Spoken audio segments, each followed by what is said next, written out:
everybody, welcome back to my channel. My name's Rachel and this is Stitched Up. How are you all doing? I hope you're all really well and having a great week.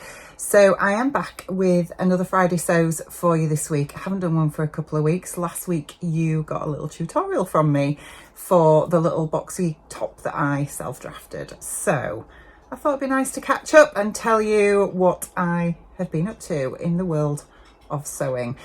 So I'll start with what I am wearing, which is my latest make, and it is this, the Tessuti Sadie slip dress. So this is a bias cut slip dress with a sort of curved V-neck neckline at the front, and it's got a shallower curve at the back, and it's got spaghetti straps. As I say, it's bias cut, designed to be midi length, and it comes in sizes extra small to XL, and is designed for advanced beginner, and I would say that's probably quite accurate. So I wanted a slip dress for summer because we have actually got some sunshine today. I know you're sick of hearing about it from us, aren't you, because the weather has been truly awful this summer in the UK. However, it's quite warm and sunny the last couple of days, so we're keeping fingers crossed, everything crossed, that this continues. But I wanted to make a slip dress for a while. And I know we've got the saltwater slip, and there's also the one by Mason. Which one is that one again? I can't remember the name of it. But anyway, there's a few dotted about, but I wanted one with a V-neck, and I wasn't particularly bothered about it being bias cut because I'm always a bit nervous about how bias cut clings to you. But I thought, you know what, I'll have a go at it. So I got this cut out first thing yesterday morning and sewed it within a couple of hours. It was really quick, super simple. And yeah, I absolutely love it. Now, I'm not going to tell you, well, I want you to tell me in the comments how you feel about this, because I know, well, yeah, it's obvious that I've lost a fair bit of weight. Most of you know that. Quite a few people have been asking me how I've done it. Trust me, it's not through weight loss injections or anything like that. It is just old-fashioned diet and exercise. Boring, but the truth. However, over on the Northern Soul Sisters channel, we put out a collaboration vlog last week that we are doing with the lovely Emma from So Do It Emma. We're making the Thea Trousers. And as part of that introductory vlog that we did get a comment from somebody who wasn't very happy, shall we say, about us talking about what size we were making and adjustments, that kind of thing. They were tired of hearing about weight, and I get it, I totally get it. But I think that when it comes to sewing, it's all, for me personally, it's always been really helpful to, when I'm watching somebody, for them to tell me what size they've made and any adjustments they've made in conjunction with their body measurements, because it helps me gauge whether, you know, what amount of ease is in a pattern and how it fits that person, etc, etc. So I always find it really helpful, and it's something that I've always done no matter what weight or size I've been.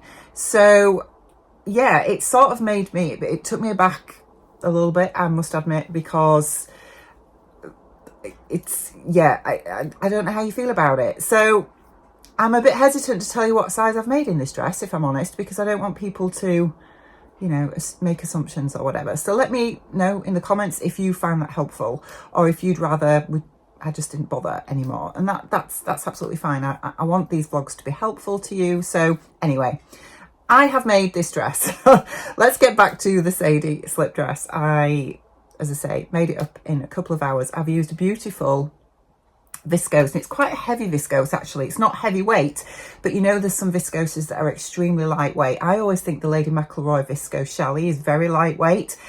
This isn't as lightweight as that, but I got this from Rainbow Fabrics, and it's a leopard print, and I quite often shy away from animal prints, I'll be honest, because some of them just don't do anything for me, as in they're not a pattern that I am particularly drawn to. But occasionally I'll come across one that I really enjoy and I really like, and I loved this one. So I bought this one from Rainbow Fabrics a while ago, and I'm really happy to finally get this made up. So I'll stand up and show you what it looks like. Right, so hopefully you can see the dress.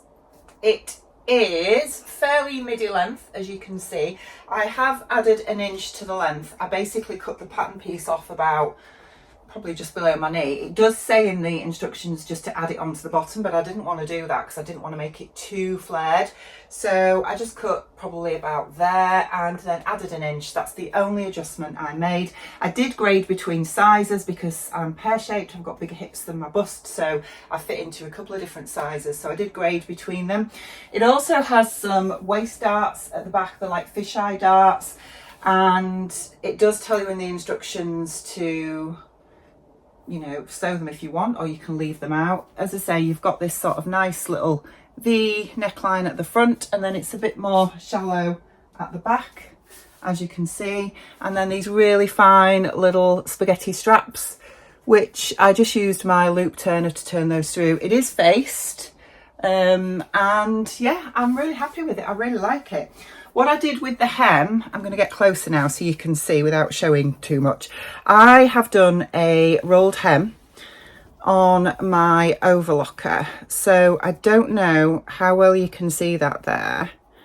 Excuse the state of my nails, by the way. I'm going for my nails doing in a couple of hours because they are absolutely grim. Anyway, yeah, there's a very, very fine narrow rolled hem, hopefully you can see that I've just done on my overlocker. I just dug out my overlocker instructions because I thought that would give it a nice sort of fluted finish, which I always think for bias cut looks better. And yeah, I'm happy with it. So I got this sewn up yesterday, as I say, and hemmed it today. I just wanted to let the bias drop for 24 hours. I always think that's really, really helpful because yeah, they do tend to sort of drop out of shape a little bit. So I've left it to drop for 24 hours. I'm hoping that will be enough. It might not be, but we shall see. And I've hemmed it straight away on my overlocker, and it was, yeah, super quick, and I'm really happy with it. So love this dress. It's gorgeous, and we finally got some nice weather to wear it in, which is really, really lovely. So a couple of other things that I've made over the last week or so. I did show this dress on Instagram, I think in my last weekend chatty vlog that I did. I'll link it up here. I talked about this fabric after I'd seen the gorgeous Becky and Katie both had bought this fabric from different places, and Katie from Whatever Katie Sews had got this from Fabricland. So I quickly went on and had a look and bought it, and then they emailed me to tell me they'd run out. But one of my lovely followers, Pamela, messaged me and said it's here at Lee Mill Fabrics. So I bought it from Lee Mill Fabrics, and then I decided I was going to make it up in the Edie Dress by Seamwork because I just wanted a very sort of simple jersey, fairly fitted throw-on dress, sleeveless with a quite high collar, or high neck should I say. And I'd already got a Seamwork subscription and saw that this pattern was on there, so I decided to make it up, and I'm really happy with it. And I was blown away by everybody's comments when they saw me in it on Instagram. I put a couple of pictures up. It was, yeah, didn't expect that at all. So thank you so much. That was really lovely. But yeah, here it is. So here is the Edie dress. It's actually a top that is just lengthened into a dress. And then you've got a split at the back. Hopefully you can just see that there. There you go, look. And the neckline is simply folded over and stitched down. And same with the armholes as well, they're just folded over and stitched down. It's got centre back seam, which you can see there. And yeah, it's really simple. It was sewn up within probably an hour and a half, something like that. And I love it, really love it. I do wish I'd made it just a little bit longer, that's the only thing, but it's lovely. So yeah, super happy to have got that done. And I mentioned about the Thea trousers. I have got those sewn up. I got those done last weekend. If you follow me on Instagram, you might have seen me on my stories. I tried them on and was so eager to show them off. So I quickly put it on my stories. So I'm not going to show them today because it is part of our Northern Soul Sisters collab with Emma. So at some point we will be filming our reveal of that when the rest of the ladies get their Theas completed as well, so watch out for that. So I will show you in time, but not quite yet, but safe to say I love them. They have turned out amazing. And the fabric that I used is this beautiful stretch cotton from Fabric Godmother. Now, a couple of people messaged me and thought it was the stretch denim that they have in stock, but it's not. This is an older one. They do still have it in stock. I will link to it down below. It's called Bellatrix, and it is perfect for the Theas. It's got a nice little bit of stretch for comfort, which is great, and it's a good structured fabric. Now, I do have a fair bit of this left, and what I was hoping was that I would have enough to make a pair of shorts, but because full width of it, I have only got probably about half a metre, as you can see, and then I've got a good length or two lengths of sort of this kind of width, which isn't going to be enough to make shorts, as in a full front and back piece. However, I do love a pattern that I've made a couple of times now, 2 or 3 times. It's a really, really old pattern by an independent pattern designer that sadly I don't think is around anymore, actually. And they're an Australian brand called Pattern Runway. And when I first started sewing back in about 2010, 11, something like that, these were one of the first indie pattern designers that I discovered. And as I say, sadly, I don't think they even have a website anymore, but I do still have the pattern. I'm going to put a picture of it here because, as I say, I've made it 2 or 3 times now, and they've got a lovely scalloped front, and the fit is just amazing. So because that pattern is pieced together, there's lots of pieces that fit, that make the front and back of the shorts. I think I'll be able to get that pattern out of the remainder of that fabric. So I'm going to have a go anyway, because I've not made that pattern for probably 3 or 4 years now, and it would be nice to revisit it. So I'm going to have a go at that. As I say, it's not a pattern that I think you can get hold of anymore. I did quickly type Pattern Runway back into Google and I can't even get to the website, so I think they've obviously taken it down, which is a real shame because they had some really lovely patterns. But anyway, that's where we are with that. So I am going to hopefully have a go at those and use up the remainder of the fabric that I've got left over from my Theas, which will be brilliant. And then I'll have a nice little pair of denim shorts. No, leopard shorts, that's the word.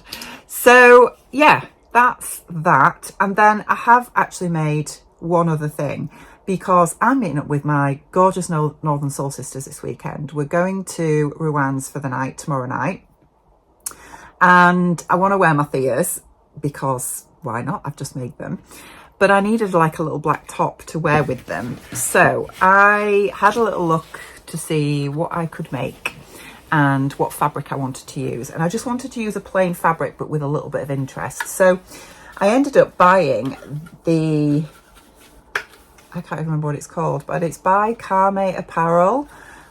Is it the summer dress? Something like that. I think I'll put a picture of it here and I'll leave the name of it along the bottom of the screen. But I really loved this dress after seeing somebody on Instagram. It's always inspiration from Instagram with me, but I saw somebody make this up and it just looked beautiful. So I decided to buy the pattern, and straight after making the Theas last Sunday, I printed off this pattern, cut it out and decided to make it up, and I got it finished that evening. So it is fairly quick. And I use this gorgeous, gorgeous eyelet from Rainbow Fabrics, which is this black here. It's not a broderie on glaze because it's got no embroidery on it. It is just an eyelet fabric, but it's really pretty. I think you can just see, look, it's got sort of like flowers on it, a flower cut out detail. But yeah, I made this top. So it's like a boho style with like a front yoke. It's got a little tie detail at the front, gathered underneath the bust. It's got these really big voluminous 3/4 length sleeves.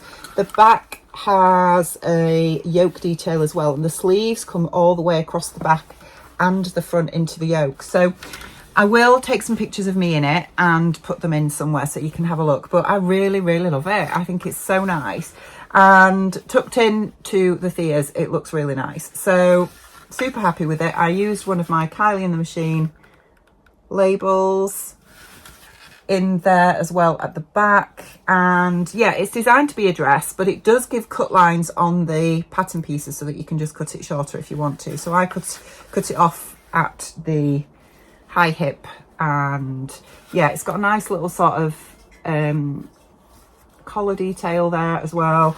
And it is supposed to be burritoed. You're supposed to do the yoke. You're supposed to do 2 of the yoke and burrito it all.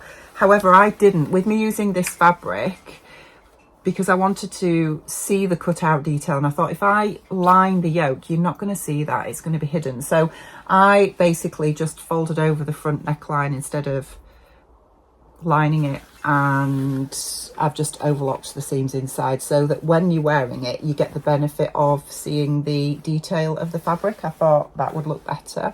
So I'm happy that I've done that. So that's that. And yeah, that's everything I've made this last week. So I have been quite productive all in all. A couple of things I've bought. I have bought some fabric because I always buy fabric, don't I? It's actually on the washing line at the minute, so I can't show you. But I just got some linen from Rainbow Fabrics because there is a dress I want to make by Vicky Sews, which is called the Zena Dress, and I wanted to actually make it last weekend, but when I looked at how much fabric this pattern says it needs, I was a bit shocked because it looks like it needs nearly 6 meters. It says nearly 6 meters for my height. I cannot imagine. I mean, I'll put a picture of the dress here. It's a gorgeous dress, but I still cannot get my head around the fact that it needs that much. So I didn't have that much length of one pattern in my stash suitable for this dress. Well, I don't have that much. I know I've got a lot of fabric, but I don't have that much length in one pattern, if that makes sense. So it meant I had to buy some. Of course I did. So I bought some linen from Rainbow Fabrics. I've got it in it's like a lime green plain linen, which I just think will be amazing. But yeah, that's on the washing line at the minute. And I also did a little bit of charity shopping. And the reason for this is because, do you remember a few weeks ago, I talked about my daughter saying she wanted me to make Layla some dungarees in like a 60s wild print, and I'd got a couple of fabrics in my stash and I bought some while we were in York one day. But when we were shopping in our local town couple of weeks back, we just had a little mooch around the charity shops, which I think I've mentioned before. They're not great where we live, to be honest, but I did spot this fabric. It was actually a pillowcase, and I left it and then it was on my mind. So when I nipped into town last week, I went back in and it was still there, so I bought it. So this is it here. It is incredibly 60s, isn't it? Because look at that design. It is so 60s. I think this was about 60p. It is a poly cotton, but you know, I thought I can line it and it will make a cute little pair of dungaree shorts. You know, when I undo all this pillowcase, there's probably going to be a good meter, I think. So I think there will be enough to make a little pair of dungarees for Layla, and those colours are just going to go amazingly well with her hair, aren't they? So that was that. And then I also got this skirt. Now, I bought this skirt for the fabric because what I'm thinking is I can use this for sort of either sleeves or a bodice with white sleeves, or piece it somehow. I just thought, you know, I want to have a go at refashioning. I don't know whether it's the Sewing Bee series that is rubbing off on me, shall we say. But anyway, I found this skirt. I think this was about £2, and I loved it because of the red. It's cotton, it's a cotton lawn, and it is really pretty. It's got this like band around the bottom, and then it's got these gorgeous like flower details on, and yeah, I just think it's really, really lovely. So I am going to take this apart, I think, and yeah, try and think of a way of making sleeves out of it with just like a white top with big sleeves with this down the side, if that makes sense. And I might even be able to use some of the detail in the front of the shirt, and I think that might work. That's the kind of thing I'd got in my head on what to do with that anyway, so I couldn't leave that. And then finally, the other thing I got is this shirt, because I am so into tie-dye at the minute, and I saw this shirt, and again, this is a cotton. It's a tie-dye cotton, and just a shirt, basically, a short sleeve shirt in a bigger size. But what I thought would be nice to do with this, I think it is a woman's shirt, would be to sort of take it apart a bit and make it into like a little tie front shirt, maybe something like the Stay Stitch Pattern Company one. I'll put a picture of that in here. I can't remember the name of it. Is it the Celine or something? I can't remember off the top of my head because my memory is rubbish, but I will put a picture of it here. And I thought if I could maybe somehow cut this up and remake it, which would be quite nice. So all those three things cost me about a £5 altogether from the charity shop, and it's really difficult. As I say, our charity shops are full of polyester and not very nice things, but occasionally you do drop on nice natural fabrics with nice prints or whatever. So yeah, I was really happy to get those, which was brilliant. So what else have I been up to? I have been destashing like a mad woman, as you probably have seen if you follow me over on Instagram. So yeah, I am in the process now of really hammering that bedroom upstairs. It used to be my sewing room and then turned into a fabric stash room when I moved my sewing room down here. And now Layla's getting bigger. She's going to be within the next 6 months moving into a bed. I would say she's still in a travel cot at the minute, but in the next 6 months she'll be moving into a bed. So we want to turn that bedroom into a lovely bedroom for her when she comes to stay, make it really girly. And that means I wanted to get all my fabric out of there. So what I did this week was I came home from work on Monday and I had this brainwave that actually I could move the big 12, is it a 12 one? No, yeah, it is. It is a 12 one, 12 hole calyx unit that was up there that originally held all my fabrics when my sewing room was there. I could bring that down here and I could move things around a little bit in here to create room for it, and then hopefully get all my fabrics downstairs out of there. There are some fabrics still in the wardrobe up there, but there's a lot of room in there for storage now for other bits and pieces, namely Isaac's things because he's home from uni. And yeah, there is still some fabrics under the bed up there, etc. But anyway, it's getting there. So we're in the process of sorting all that out so that I can get all my fabrics down here. But I had this idea, didn't I, that I was going to do that. So Martin's old desk that was over in the corner, and I will show you in a second, is now upstairs in that bedroom. And the unit that was over the corner here originally is now where Martin's desk was. And then the big calyx unit is where that unit was, with the smaller calyx unit on top. So I've got them down here now, and it works. It's working really well.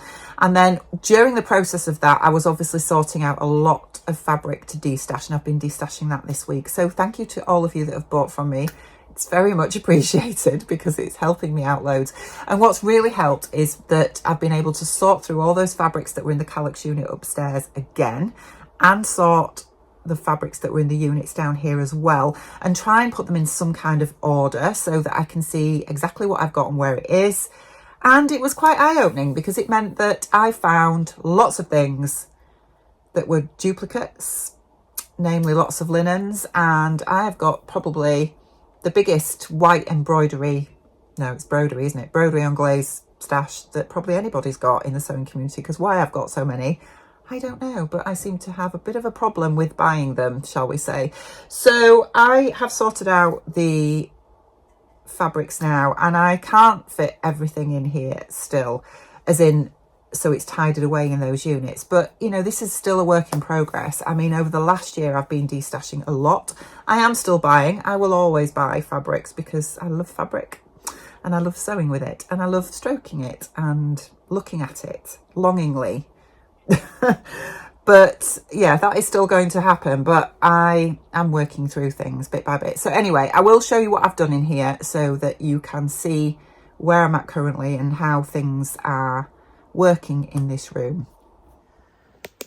So this is now the corner of the room with this calyx unit was originally upstairs, and obviously now it's in this space with the smaller one on top, and this is all full of fabrics. There is said white broderie on glaze stash, and these are all in some kind of order, and these generally are the fabrics that I want to keep.